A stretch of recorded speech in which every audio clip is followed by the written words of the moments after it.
smearing the commander-in-chief while flat out refusing to ask President Barack Obama very critical questions about wiretapping. And that is tonight's mini monologue. All right, so the left is breathlessly saying that the president isn't telling the truth over wiretapping allegations. Now, just take a look at some of the headlines from the New York Times, CNN, the Washington Post smearing the president. Trump offering no evidence says Obama tapped his phones. Trump's baseless wiretap claim. And Trump citing no evidence accuses Obama of Nixon Watergate plot to wiretap Trump Tower. Now, the hypocrisy is stunning. Why? The New York Times is accusing the president of lying, but they are the ones that printed this headline on the front page of their paper of all days, January 20th. Wiretap data used in inquiry of Trump aides. Now, if you read the article, it says in part, quote, the FBI is leading the investigations, aided by the National Security Agency, the CIA, and the Treasury Department's Financial Crimes Unit. Now, the investigators have accelerated their efforts in recent weeks, but have found no conclusive evidence of wrongdoing, the official said. One official said intelligence reports, based on some of the wiretapped communications, had been provided to the White House. So the New York Times reported on wiretap communications that got to the White House. But somehow, President Trump, he's the one who's lying? This is ridiculous, and it proves exactly why you, the American people, do not trust the media. Now, there's also the ridiculous statement from President Barack Obama's spokesman. A cardinal rule of the Obama administration was that no White House official ever interfered with any independent investigation led by the Department of Justice. As part of that practice, neither President Obama nor any White House official ever ordered, keyword, ordered surveillance on any U.S. citizen. Any suggestion otherwise is simply false. Now, the statement never said that President Obama didn't know about it, like the New York Times told us, just that he didn't order it.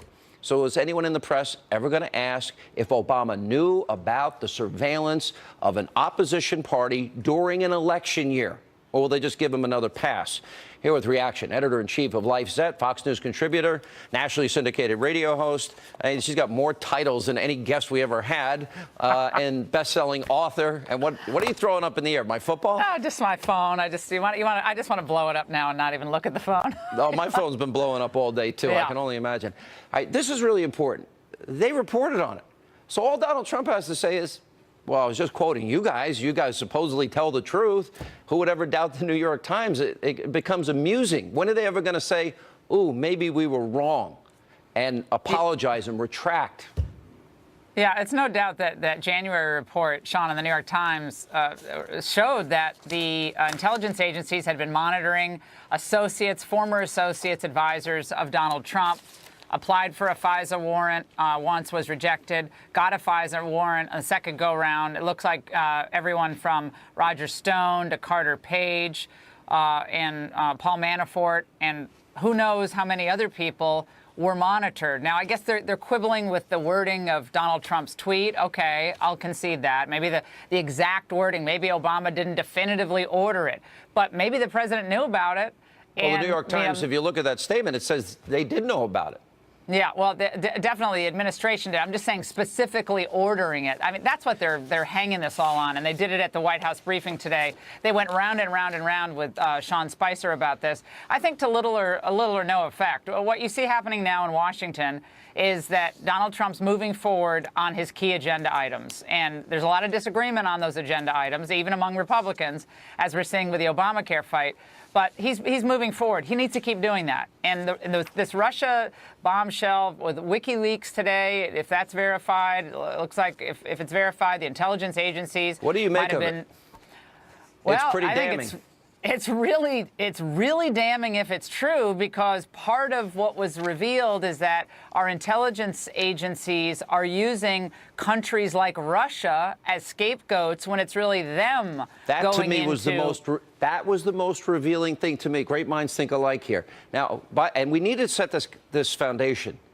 WikiLeaks has not been wrong in over 10 years. Not one time have they been proven wrong in terms of what they have released. You're right. If they were using specific deceptive techniques to make it look like the Russians, then that opens up the question, did in fact they try and pin all of this Russian conspiracy stuff that the media has fallen hook, line, and sinker for without any evidence Did they do it internally? The same people that are leaking on Trump? You know what's odd, Sean, is when the Democrats refused to release, the DNC refused to release their computers or their server for to the FBI. For forensic analysis. I thought that was very odd. I mean, if you're worried about hacking, and you even can think it would be related back somehow to the Republican nominee, wouldn't you want to reveal that? I mean, wouldn't you want to find whatever you can find? So that, at the time, that struck me as odd. I know the president himself has referenced this several times. That was a red flag for me back then. And they brought, remember, they brought in outsiders to do it instead of the FBI? Yeah, a third-party contractor. Why was that? Why was that done? So a lot of questions. Am I wrong in thinking this runs much deeper and probably is connected to the leaks, or am I jumping out too far?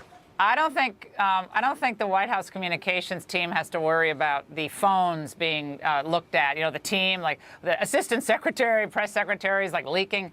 No. If anyone's leaking here, it looks like, from what we're seeing in WikiLeaks and some of these reports in the media, it's probably someone from the intelligence agencies and likely, very sadly, the CIA. If all this turns out to be true, this could be a scandal much bigger than Watergate, couldn't it? Exactly. Well, it could be, Sean, and that's why there are a lot of former elected officials were very concerned about allowing our intelligence agencies to get so big, so powerful, and when they get so big and powerful, they run so deep, and everyone calls it deep state. How are they accountable? Are they accountable to anybody? This WikiLeaks revelation today, coupled with an interview I did with this guy, Binney, who was a 32-year NSA veteran who is a whistleblower, retired. He says every phone conversation, every text, every email of every American is locked up in metadata. I saw that. Scary. Go back to in-person communication, Sean. That's police state tactics. That would be frightening. All right. Good to see you, Laura, as always. Street. He was my friend, and I certainly miss him. He was my friend, even though I disagreed with everything he said. But and I was really angry at a couple of outlets. We'll deal with that more in the future. So you were going to go to the administration. You got viciously attacked. And by the way, you're not the only one. It's Bannon, it's Reince, it's Kellyanne, it's Steve Miller, it's even Melania. And they're going after Jared, and they go after Ivanka. They even went after a 10-year-old kid. It's pretty ugly. Now they're going after Sebastian Gorka, which is ridiculous. But it seems that anyone around the president's getting attacked. And I wanted to give you a chance, because you hadn't been out there publicly for personal and other reasons, to respond to this. Well, look, what happened to me was a despicable, straight-up political hit job, okay? It's been debunked. My editor has completely supported me and backed me up. There is a very toxic, and it's getting increasingly toxic and poisonous atmosphere of personal destruction in Washington and the media. It's always sort of been there, but now it's at a whole different level. And this is exactly why smart and good people do not want to go into government service. I will tell you that nothing and nobody is ever going to stop me from speaking out on the issues I care about the future of this nation. There's also a really bigger point here, which is a lesson that I learned. Look what they did to General Flynn. Well, and this is the bigger point. In some ways, I was something of the canary in the coal mine. The attack on me was a test. What happened to me, what happened to General Flynn, what has happened to Attorney General Sessions and others is all of a piece. There is a very dangerous and very effective destabilization campaign underway against this president, his administration, and his agenda. And what I hope that the president and his senior aides understand is that these forces are not just looking to delegitimize him. We often talk about that. Sure, they want to do that. They want to personally destroy him, destroy his presidency, and they would like to see the man in prison. I hope that the president understands. I am not overstating this, having been a victim of this myself. They are out for blood. And the reason they have to destroy him is that Donald Trump is an alien organism that has been injected into the body politic by the American people to reform it. He must not be allowed to succeed. They have swarmed him. They have swarmed everybody around him in order to reject him out of the system, just like any alien organism. He must not be allowed to succeed. And I hope that everybody around him now understands that this is a war and that they started a long time ago, but they will not end until they get the president of the United States. I totally agree with you. By the way, I want to say one thing. We have a mutual friend, Andy McCarthy. I don't think you should answer any of these people's questions because they can go straight to hell. That's you know how I deal with stuff. I don't care what anybody says. And I thought he did a great job in debunking the issue for you. And here's what's important, though, what you're saying, very important, I think. I see 5 different factions going after the president, okay? And each one, you've got the snowflake fashion, all these protesters that are being paid in many cases to create an image that there's chaos in the country. Then you've got a Democratic Party obstructionists want no part of this president succeeding because they look bad and are out of power for a long time. Then you've got a media establishment, which we know through WikiLeaks, colluded in this last campaign. They never vetted Obama. They never told the truth about what a failure Obama's been. That's a big part of it. Then you got Republicans that are weak and timid. And then the 5th part of it is an intelligence community that is so clearly and obviously, people within it. I have great respect for people in intelligence. But there are those in that community, the swamp, the shadow government that I talk about, the state, if you will, the deep state that we talk about. They're out for blood. And this is 5 significant, powerful establishment forces that are lined up against this president. This is not a game. They want to destroy him, delegitimize him, and get him out if they can. They want him in prison. And this is what we need to understand. So true. David Brock and some of these organizations have already raised tens of millions of dollars for an impeachment process. Then they want jail to the chief. They need to understand that this is a war. We are so far beyond normal politics, Sean. We are in a very dangerous moment. And while President Trump is a very strong leader and a man of strong constitution, he was able to survive all of this during the campaign and get elected president. When you're president and you are faced with the kind of monolithic opposition you were talking about, plus a federal bureaucracy that is completely out to undermine him every day, the intelligence community that is engaged in some of this as well that we have heard, I hope to God that he is strong enough to withstand this.